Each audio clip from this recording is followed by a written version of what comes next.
नमस्कार बंधुरा, आमी श्रावणी। आमी चले एसेছি आरो एकटी रेसिपि निये।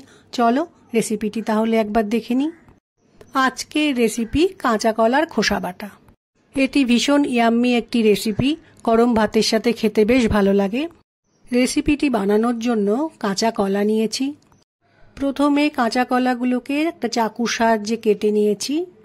গ্যাসে একটা পাত্রের মধ্যে জল গরম করতে দিয়ে তার মধ্যে কাঁচা কলার টুকরোগুলো দিয়েছি। কাঁচা কলাটা সেদ্ধ হচ্ছে। সেদ্ধ হয়ে যাওয়া কাঁচকলাগুলো একটা পাত্রে তুলে রেখেছি। কাঁচকলা থেকে খোসাগুলো আমি আলাদা করে নিয়েছি। কলার খোসাকে আমি ছোট ছোট টুকরো করে কেটে নিয়েছি। একটা মিক্সির মধ্যে কলার খোসা দিয়ে তার মধ্যে এক টুকরো আদা, কাঁচা লঙ্কা ও ধনেপাতা দিয়েছি। এবার মিক্সিতে অল্প পরিমাণে জল দিয়ে আমি একটা পেস্ট বানিয়ে নিয়েছি। এরপর গ্যাসে একটা কড়াই বসিয়ে সর্ষের তেল গরম করতে দিয়েছি। তেলটা গরম হয়ে গেছে, কালো জিরে ফোড়ন দিলাম। এরপর একটা শুকনো লঙ্কা ফোড়ন দিলাম। ফোড়নটা খুব ভালো করে একটু ভেজে নেব। এবার তেলের মধ্যে আমি একটু হিং ফোড়ন দেব। এই হিং ফোড়ন দিলে কাঁচা কলার খোসা বাটাটা খেতে আরও স্বাদ হয়।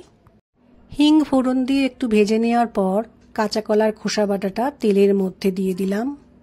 এই কাঁচা কলার খোসা বাটাটা তেলের মধ্যে দেওয়ার পর একটু সময় রান্না করে নিতে হবে।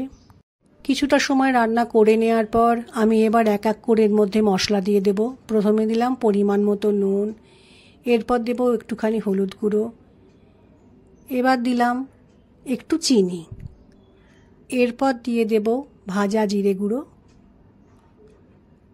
ঝালের জন্য একটু কাঁচা লঙ্কা কুচি দিলাম।